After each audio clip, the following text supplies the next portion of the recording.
Hello student, welcome to my YouTube channel fashion study with Radhika में आपका स्वागत है।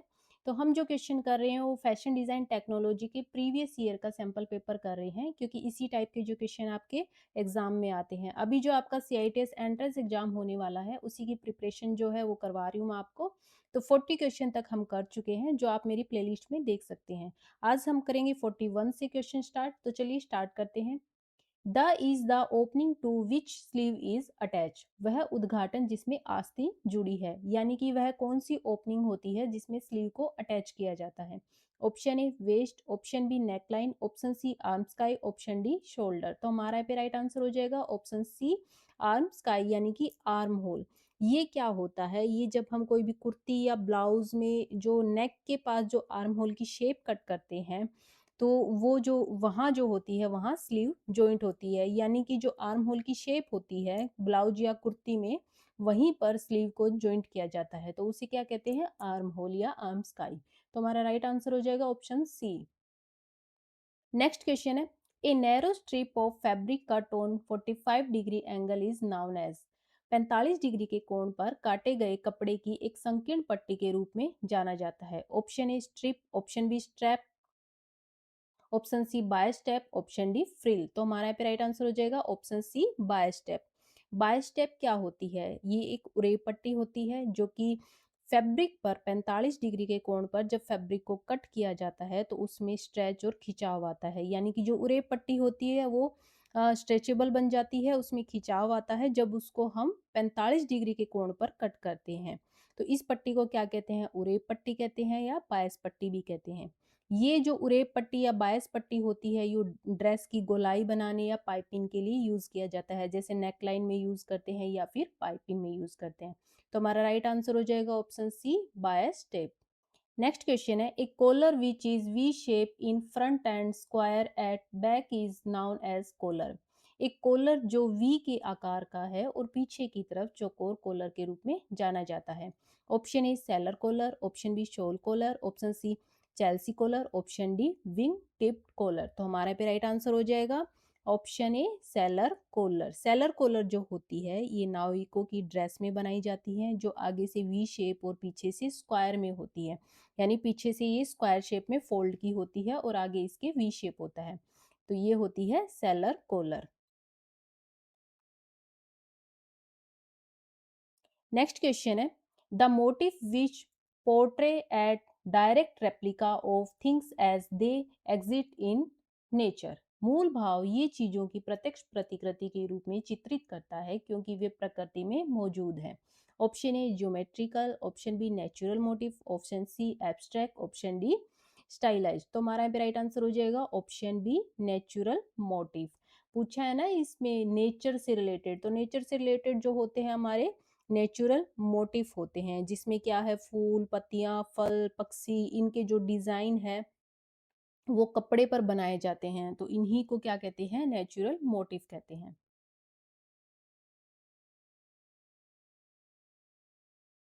नेक्स्ट क्वेश्चन है, इंटरलेस स्टिच ऑफ कच वर्क इज कॉल्ड एज। कच के काम की अंतर्वेदी सिलाई को कहा जाता है, यानी जो कच वर्क होता है तो उसमें जो सिलाई की जाती है, जो एम्ब्रॉयडरी की जाती है, उसको क्या कहा जाता है? ये आपसे पूछा गया। Option A Sindhi taropa, option B negi, option C murri, option D chain stitch. तो हमारा यहाँ पे राइट आंसर हो जाएगा ऑप्शन ए सिंधी टरोपा। सिंधी टरोपा क्या होता है? ये एक सिंधी कढ़ाई होती है जो कि गुजरात का जो कच्छ वर्क होता है उसमें यूज होने वाली एम्ब्रॉयडरी होती है। इसे इंटरलेस्ड स्टिच भी कहते हैं। ये होता कैसा है? ये कच्छ वर्क यानी कि जो मिरर वर्क होता है जिसको कच्छ वर्क बोलते हैं, तो उसके ऊपर जो एम्ब्रॉयडरी की जाती है, मिरर को जॉइंट करने के लिए जो एम्ब्रॉयडरी की जाती है, उसको सिंधी टरोपा बोलते हैं। और ये क्या होती है? मिरर के ऊपर एक जाल सा बनाया जाता है, मतलब मिरर को अटैच करने के लिए उसके ऊपर एक जाल सा बनाते हैं। तो वो जो होती है वो होती है अपनी सिंधी टरोपा। सिंपल सी भाषा में बोल सकते हैं आप, मिरर को जोड़ने के लिए जो एम्ब्रॉयडरी की जाती है वो सिंधी टरोपा होती है।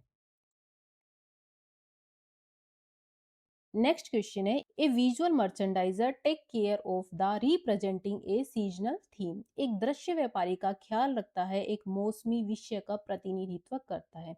यानी कि विजुअल मर्चेंडाइजर का क्या काम है? विजुअल क्या होता है? दृश्य। मर्चेंडाइजर क्या होता है? व्यापारी। तो दृश्य व्यापारी का क्या काम होता है वो इसमें पूछा गया है, क्या रिप्रेजेंट करता है वो? Option A window display, option B customer, option C supplier, option D agent. तो हमारा पे राइट आंसर हो जाएगा option A window display. Window display, visual मतलब दृश्य, मर्चेंडाइजर मतलब व्यापारी, यानी कि जो दृश्य व्यापारी का काम होता है वो क्या करता है? विंडो डिस्प्ले को डिजाइन करता है, उसको रिप्रेजेंट करता है। आपने देखा होगा किसी फैशन स्टोर या शोरूम के बाहर जो डिस्प्ले होती है कांच की खिड़की में, उसमें एक मैन्युकिन लगा होता है, तो उस पे जो नए-नए ड्रेसेस पहनाए जाते हैं फैशन के अकॉर्डिंग या फिर वेदर के अकॉर्डिंग, तो वो जो चीज़ होती है वो होती है विंडो डिस्प्ले। तो हमारा राइट आंसर हो जाएगा विजुअल मर्चेंडाइजर जो है वो विंडो डिस्प्ले रिप्रेजेंट करता है। नेक्स्ट क्वेश्चन है, which is not a summer colour. इनमें से कौन गर्मियों का कलर नहीं है? Option A pink, option B lemon, option C black, option D wine. तो हमारा यहाँ पे राइट आंसर हो जाएगा ऑप्शन सी ब्लैक। जो ब्लैक कलर होता है ये गर्मियों में नहीं पहना जाता, और जो समर के जो कलर होते हैं, कूल कलर जो होते हैं वो पिंक, लेमन और वाइट होते हैं, क्योंकि ये जो होते हैं ये गर्मियों में पहने जाते हैं। ये लाइट कलर होते हैं और सॉफ्ट होते हैं। और जो ब्लैक कलर होता है वो गर्मी में अवॉइड किया जाता है, गर्मी में नहीं पहना जाता, क्योंकि ये गर्मी को एब्जॉर्ब करता है, इसलिए ब्लैक कलर जो है वो समर में नहीं पहनते।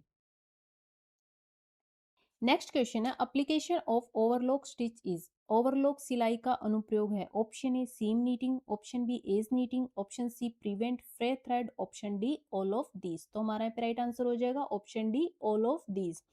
तो ये क्या होता है? ओवरलॉक जो स्टिच होती है उसको हम इंटरलॉक भी कहते हैं, यानी कपड़े के किनारों को फ्रेम से बचाया जाता है। इसमें क्या है, जैसे सीम नीटिंग है तो सीम की इसमें फिनिशिंग दी जाती है। एज नीटिंग, जो किनारे हैं कपड़ों के उनको फिनिश किया जाता है। प्रिवेंट फ्रे थ्रेड, यानी कि जो किनारे हैं उनसे जो धागे निकलते हैं उनको रोकने के लिए काम आता है। तो कहने का मतलब ये है, जो एप्लीकेशन ऑफ ओवरलॉक है यानी ओवरलॉक जो स्टिच का काम है वो सीम को फिनिश करना होता है, कपड़े के किनारों को फिनिश करना होता है, कपड़े के किनारों से जो धागे निकलते हैं उनको रोकना होता है। तो हमारा राइट आंसर हो जाएगा option D all of these. Next question है, is a rough sketch which is a basis of designing a garment. एक मोटा स्केच जो एक परिधान को डिजाइन करने का आधार है। Option A illustration, option B style, option D croquis, option D flat sketch. तो हमारा राइट आंसर हो जाएगा ऑप्शन सी क्रूकीज। तो क्रूकीज क्या होती है? क्रूकीज वो होती है, ये एक ह्यूमन बॉडी का स्केच होता है जिस पर अलग अलग ड्रेस के डिजाइन को हम बना सकते हैं। यानी क्या करते हैं, ह्यूमन बॉडी की एक क्रूकीज होते हैं जिसके ऊपर हम ड्रेसेस बना सकते हैं, उनको बार बार अलग अलग डिजाइन बना बना के चेंज करके हम देख सकते हैं। लेकिन जो फ्लैट स्केच और जो इलेस्ट्रेशन होता है, इनमें क्या करते हैं, इनमें फाइनल ड्रेस का डिजाइन बनाया जाता है, पूरी डिटेलिंग के साथ बनाया जाता है। जबकि क्रूकीज में हम क्या करते हैं, बार बार कह सकते हैं एक रफ ड्रेस बना के हम डिजाइन देख सकते हैं। तो राइट आंसर हो जाएगा, जो मोटा स्केच है वो हमारा होता है क्रूकीज। नेक्स्ट क्वेश्चन है, fashion acceptance is usually describe in. Fashion स्वीकृति आमतौर पर में वर्णित है। Option A style, option B fad, option C brand, option C fashion cycle. तो हमारा राइट आंसर हो जाएगा option D fashion cycle. Fashion cycle क्या होती है? ये एक फैशन चक्र होता है। इसमें क्या होता है, फैशन से स्टार्टिंग यानी कि फैशन का इंट्रोडक्शन जो होता है, फैशन से स्टार्टिंग जो होती है उसे पीक तक पहुंचने से लेके उस फैशन को खत्म होने, उसके एंड होने तक की जो प्रोसेस होती है वो फैशन साइकिल होती है। उसी में क्या होता है, फैशन को स्वीकृति दी जाती है, यानी कि कोई फैशन आया है तो उस फैशन का जो इंट्रोडक्शन है वहां से वो शुरू होता है, फिर वो उसके ऊपर पीक पर पहुंचता है, यानी कि उसका उस फैशन को बहुत ज्यादा पसंद किया जा रहा है, फिर धीरे धीरे धीरे वो फैशन क्या है, खत्म हो जाता है। तो जो ये प्रोसेस होती है ये फैशन साइकिल होती है। नेक्स्ट क्वेश्चन है, टू प्रेडिक्ट और foretell future fashion is term as, अनुमान है या भविष्य फैशन भविष्यवाणी करने के लिए कहा जाता है। Option A fashion forecasting, option B fashion cycle, option C fashion rendering, option D fashion service. तो हमारा राइट आंसर हो जाएगा option A fashion forecasting. Fashion forecasting क्या होती है? फैशन का पूर्वानुमान। फैशन फोरकास्टिंग ही फैशन का पूर्वानुमान यानी कि फैशन की जो भविष्यवाणी है वो होती है। इसमें क्या होता है, फ्यूचर में कौन सा डिजाइन, कौन सा फैब्रिक, कलर और ट्रेंड चलेंगे, इसका पहले से ही अनुमान लगाया जाता है। और ये अनुमान कैसे लगाया जाता है? ये अनुमान लगाया जाता है मार्केट स्टडी, सोशल एक्टिविटीज, ये सब देख के इसका पूर्वानुमान लगाया जाता है। और उसके बाद क्या है, डिजाइनर जो है वो नया कलेक्शन तैयार करते हैं। तो कहने का मतलब ये है कि फ्यूचर फैशन जो होता है वो फैशन फोरकास्टिंग होता है, यानी कि फैशन का पूर्वानुमान होता है, फैशन की भविष्यवाणी होती है। नेक्स्ट क्वेश्चन है, coat caps jacket are, coat टोपी जैकेट है। ऑप्शन ए लिंगरी, नीचे पहनने के कपड़े, ऑप्शन बी आउटवेयर, बाहर पहनने के कपड़े, ऑप्शन सी सोशल अपीयरेंस, सामाजिक apron, option D swim wear, swimming करने के कपड़े। तो हमारा पे राइट आंसर हो जाएगा ऑप्शन बी आउटवियर। तो आउटवियर यानी ये जो होते हैं कोट टोपी जैकेट, ये सब जो होते हैं वो बाहर पहनने के कपड़े होते हैं।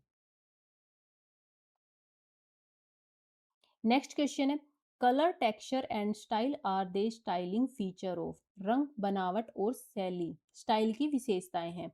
Option A fashion, option B merchandise, option C custom made, option D children wear. तो हमारा राइट आंसर हो जाएगा ऑप्शन ए फैशन। फैशन क्या होता है? कलर टेक्सचर स्टाइल तीनों को ही फैशन के जो एलिमेंट होते हैं, मतलब फैशन के जो एलिमेंट होते हैं वो ये तीनों ही होते हैं, कलर टेक्सचर और स्टाइल। क्योंकि इन तीनों से ही मिलकर ही एक नया फैशन बनता है, एक नया ट्रेंड बनता है। तो राइट आंसर हो जाएगा हमारा fashion.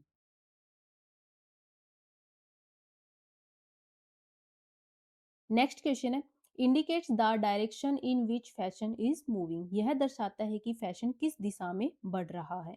Option A fashion resource, option B fashion trend, option C fashion forecast, option D fad. तो हमारा यहाँ पे राइट आंसर हो जाएगा option B fashion trend. Fashion trend मतलब फैशन का चलन, फैशन किस दिशा में बढ़ रहा है यानी फैशन किस चलन में है या फैशन चल रहा है। तो ये जो होता है वही फैशन ट्रेंड होता है। कहते हैं ना कि हम कि अब ये ट्रेंड चल रहा है, अब ये फैशन चल रहा है, तो वो जो होता है वही फैशन ट्रेंड होता है। यानी कि फैशन किस दिशा में बढ़ रहा है उसी को फैशन ट्रेंड बोलते हैं। नेक्स्ट क्वेश्चन है, is an extra added body measurement for movement of the garment, परिधान के आंदोलन के लिए एक अतिरिक्त जोड़ा शरीर का माप है।